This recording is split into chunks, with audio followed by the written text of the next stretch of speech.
महाप्रभु जो चुलीटा सेटा हूँ गोटे अन्नपूर्णा जंत्र जार पखा हूँ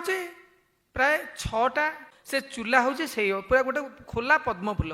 आमर 3 प्रकार चुली अच्छी गोटे है भात चुली जोटा कि पूरा पद्म फूल माने खोला पद्म फूल भाया आउ गोटे हूँ पिठा चुली जोटा पद्म फूलटा को आप ओल्टे देवे ओलटा पद्म सेटा है पिठा चुली आउ गोटे अच्छी यज्ञ कुंड जोटा को आम अहिया कौचे जो डाली तरकारी तुण इत्यादि प्रस्तुत होता है। आमर जो भात चुली अच्छी ता देहरे गोटे चुली रे 9टा हांडी बसी थाए जो हांडी बसी थाए गोटे गोटे हांडी रे 1250 ग्राम लेखे चाउल पड़ी थाए 1250 9टा हांडी माने केते हला सेति गोटे थरे माने 2 मिनिट भितर से रंधा हम 2 मिनिट जोटा कि आम मंदिर रे अच्छी 240टा चुली गोटे थर रे आमे केते क्विंटाल चाउल आमे रांधि दे पारुछु गोटे भितर एवं ता सहित डाली तरकारी एसबू मध्य अच्छी पिठापणा मध्य अच्छी जोटा कि पृथ्वीर सबुठ बड़ चमत्कार बहुत बड़ चमत्कार जोटा के संभव नुहे जो कार्यर विभागकरण जो करा जायछि समस्ते अलग अलग कार्य कर जमी आपण जानिथिबे 36 निजुक श्रीमंदिर रे कार्य करुछि ठीक से भाया भाव में रोषघर गोटे 36 निजुक काम करुछि आम रोषघर मुख्य देवी हेले माँ दक्षिणी कालिका सदाबले आमे तांको पूजा करी तांकरी सिंदूर लगेकी भितर को जाई थाउ एवं रोषर मुख्य हेले गणेश सेठी गणेश होचंती बलदाता कना महाप्रभुंकर एते भोग रोषेई करिबा बिना बलरे केबे संभव नुहे तेणु गणेश हेले सेठी बलदाता एवं आमे जेतोले रोषघर को जाई थाउ गणेश को प्रथमे प्रार्थना करि थाउ हे प्रभु हे विघ्न विनाशक आमको देहरे एते बल दियंतु महाप्रभु को भोग रांधि के आम जमी हालिया न हबु एवं निर्विघ्न रे हो हांडी फाटी न जाऊ जो चुली ऊपर जो माटी हांडी ना बसले फाटी जीव हांडी फाटी न थाउ तेणु महा गणेशंकर कृपारू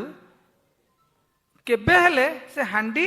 फाटी न थाए जदि आमे कौन भूल करिथाउ आम तरफरु ताहाले से हांडी फाटिबो फाटला रे तू कौन करिके आइछु रे तेणु आमे चेष्टा करू जे शुद्धपुत भाव में आमे केमती जीवु कहीं ना जदि आमे जीवु हांडी तो फाटिबो आमर देह मध्य फटका हम ताकू देखिकी समस्ते जानीजे जे आज किसी भूल कर कहीं कलिजुग एकमात्र जगन्नाथ होउछन्ति जीवंत ठाकुर जे कि एडे एडे आखिरे सब देखुछन्ति आमे माने तार अनुभव रे आमे एबडा सब देखिछु आम अनुभव रे तेणु महाप्रभुंकर जो भोग प्रस्तुत होउछि एई भलिया भाव में भोग प्रस्तुत थाए जेतेबेले महाप्रभुंकर बल्लभ भोग सरिबो सेतेबेले पढ़ियारी पधानी एमाने समस्ते आसबे भोग डाकिया पाइंगा रोष द्वार को आसिकी सेठी आमको से डाकिबे से डाक भी अच्छी रोष पानी देला बेले भी अच्छी ओ बड़ुसुआ रे हो तुणुसुआ रे पानिया डाकुची रोष द्वारे हो बड़ुसुआ रे आमर बहुत माने वाक्य अच्छी जोड़ा कि बाहर को सेगुड़ा के आसेनी ये भाव में विभिन्न प्रकार लोक कहीं रोषर भितर को जावाक क्या परमिश ना समस्त रोष दुआर पाखे रे पानिया रोष दुआरे रमको डाक आम नबू काठवाला सी आणिक रोष दुआरे दब जो मैंने सब जिनस जोगाणिया से भी आसी रोष द्वार देवे रोष भितर पशिबार अधिकार कहार ना केवल सुआर महासुआर एवं पूजा पंडा छाड़देले एवं जो भोग सब प्रस्तुत कराए से माने होचंती गोटे गोटे मूर्ति मूर्ति माने देवता आमे कहू काकेरा 12 मूर्ति खेचेड़ी 18 मूर्ति ता माने से माने समस्त महाप्रभु का जो प्रस्तुत होचंती से माने जन जन देवता तेणु तांको आमे केबे तळे रखिके अनादार करूनु आमर भोग प्रस्तुति सैला पर आमर आसन अच्छी से आसन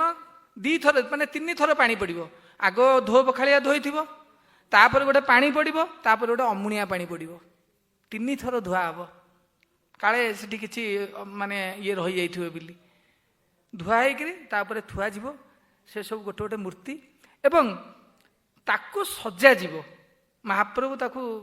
जेहेतु मूर्ति आम जमी देवता देखले फूल चंदन लुगा सब पिंधौच सेमती आम भाषा ताको मुतुमूल बोली कहते आपण इंग्लीश रे गार्निशिंग कहि पारंती सेतबेला जुगरे भी यही जिनस थिला जे स्वयं महाप्रभु को खाइबे जमती आखि की सुंदर देखा जीव तेणु ताकू घीओ खंड इत्यादि दिया जाइके ताकू मुतुमूल करा जाय थाए सजेइके रखा जाय थाए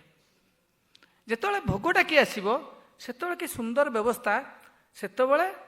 माने सबु द्रव्य प्रस्तुत होइथिबो का धिरे घीओ पड़ी नथिबो ଯେତେବେଳେ ଭୋଗ ଉଠିବ ସେତେବେଳେ ମାହାସୁଆର ଆମର ବଡ଼ୁସୁଆରଙ୍କ ଭିତରେ ତୋଳା ବଡ଼ୁ ପନ୍ତି ବଡ଼ୁ 3 ଜଣ ଭୋଗ ଉଠେଇବେ କେମିତି ନା ମୁହଁରେ ବାଘ ପେଟି ବାନ୍ଧିକିରି ତାକୁ ସକାଳ ଧୂପ ମଧ୍ୟାହ୍ନ ଧୂପ ସନ୍ଧ୍ୟା ଧୂପ ବଡ଼ ସିଙ୍ଗାର ଏହିପରି 4ଟା ଭୋଗରେ କୋଠ ଭୋଗ ରୋଷ ଭିତରୁ ଭୋଗ ବାହାରକୁ ଯିବ। ସବୁ ଗୁଡ଼ାକ ଜଗନ୍ନାଥଙ୍କ ସମ୍ମୁଖରେ ସବୁ ଭୋଗ ରଖାଯିବ ଏବଂ ଯେଉଁ ପନ୍ତିରେ ଯାହା ରଖିବା କଥା ତାହା ମଧ୍ୟ ନିର୍ଦ୍ଦିଷ୍ଟ ଅଛି। ଜଗନ୍ନାଥଙ୍କ ପନ୍ତିରେ କ'ଣ ରହିବ, ବଳଭଦ୍ରଙ୍କ ପନ୍ତିରେ କ'ଣ ରହିବ, ସୁଭଦ୍ରାଙ୍କ ପନ୍ତିରେ କ'ଣ ରହିବ, ସୁଦର୍ଶନଙ୍କ ପନ୍ତିରେ କ'ଣ ରହିବ ଏବଂ ମହାଦେଇ ପନ୍ତିରେ କ'ଣ ରହିବ। ମହାଦେଇ ମାନେ ମହାଲକ୍ଷ୍ମୀ ଏବଂ ଭୂଦେବୀ ତାଙ୍କର କ'ଣ ରହିବ, ତାଙ୍କ ନିର୍ଦ୍ଦିଷ୍ଟ ତା ଭିତରେ ଠିଆ ମୁରୁଜ କଟା ଯାଇଥାଏ ନିର୍ଦ୍ଦିଷ୍ଟ ପରିମାଣର ଜାଗା ତା ଭିତରେ ସେ ସବୁ ଥୁଆଯିବ। ଯଦି ପନ୍ତି ମୁରୁଜ ବାହାରକୁ ଆସିଲା ତାହେଲେ ତା ଭିତରେ ଜଣେ ଅମୁଣିଆ ପରିଚ୍ଛା ସେବକ ଅଛନ୍ତି, ସେ ତାକୁ କାଢ଼ିକିରି ବାହାରେ ଫିଙ୍ଗିଦେବେ, ପନ୍ତି ମାରା ହେଇଗଲା। ପରଦିନ ଏନେ ଚନ୍ଦନ ଯାତ୍ରା ଆସିଲାଣି, ପଣା ଭୋଗ ହବ, ପଣା ଭୋଗ ଛେନା ମାଣ୍ଡୁଅ ଭୋଗ ଇତ୍ୟାଦି। ଶୀତ ଦିନରେ ପହିଲି ଭୋଗ, ପହିଲି ଭୋଗରେ ଯେମିତି ସେତେବେଳେ ମା ରୋଷେଇ କରି ଦିଅନ୍ତି, ତେଣୁ ଚୁଡ଼ା ଭଜା ଛତୁ ହେଇକି ଦିଆହେଇଥାଏ, ବିଭିନ୍ନ ପ୍ରକାର ମଣ୍ଡା ଗଇଁଠା ସବୁ ଗରମ ଗରମ ଭୋଗ ପହିଲି ଭୋଗରେ ହେଇଥାଏ। ଏଇଭଳିଆ ଭାବରେ ମହାପ୍ରଭୁଙ୍କର ଦୈନିକ ଏବଂ ପର୍ବଜାତ ଭୋଗ ପରମ୍ପରା ହୋଇଥାଏ।